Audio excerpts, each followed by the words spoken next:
Now, he didn't get the chance to celebrate the Jackson victory at the courthouse yesterday. That's because he got, well, dumped from the case a couple of months ago.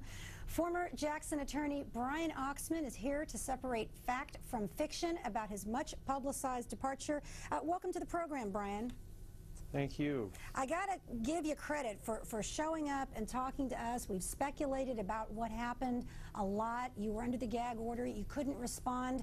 What happened?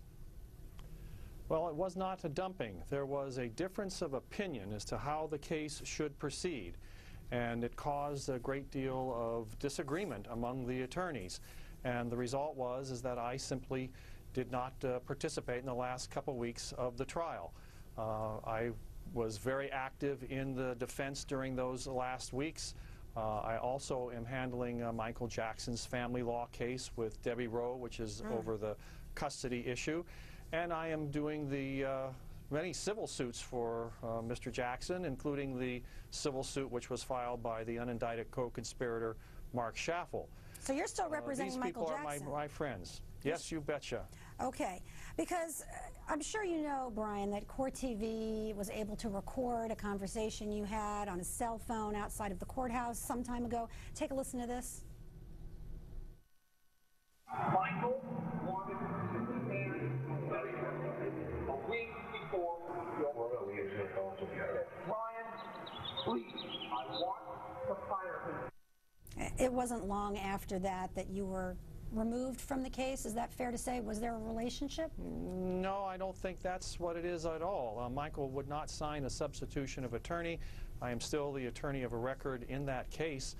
I'd heard about this tape recording. I never could understand the words which were said in the tape recording, and I couldn't understand what was going on. Well, you were the one saying the words, Brian. Don't you know what the words were? It doesn't sound like me, I can tell you that for sure. Well, you're not denying that's you on the cell phone in the parking lot. I couldn't tell you. I couldn't tell you one way or another. I couldn't tell you one way or another. You couldn't tell us if that's you on that tape recording? I cannot tell at all. Sure cannot. Okay. Brian, I want you to take a listen to another part of that phone conversation. People treat one another with respect. I have no alliances. I want to be treated with respect. You can tell that Brian is really upset. I didn't yell at him. Susan, you told me that I wasn't important enough to have a place to sleep. No one's going to pay for anything anymore, I guess. Is that how it works? It means that somebody has to pay the bill. I don't know how to find a way to pay the bill. You know what? I think I'll just go home. You figure out how to pay the bill. You don't get no respect. You know, well, Brian, first of all, are you going to deny that that's you? I couldn't tell you one way or another, Lisa. It's not I'm not able to hear it.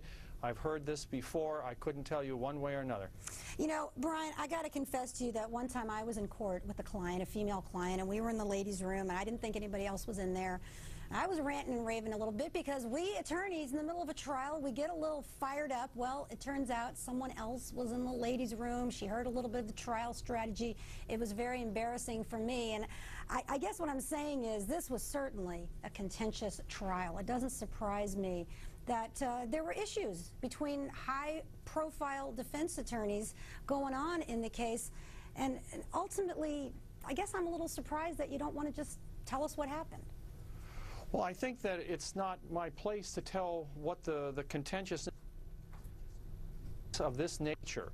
There are people who disagree on how things should proceed, and I don't think that it's appropriate to tell Michael Jackson's business to other people. Well, that I can respect. And lastly, I want to ask you about the allegation Maureen Orth, a writer for Vanity Fair, has published that there's law enforcement is looking into allegations that you offered to pay off Jordy Chandler not to come and testify. Your response? It's simply not true. I've never spoken to Jordy Chandler. I've never spoken to Vinny Amon.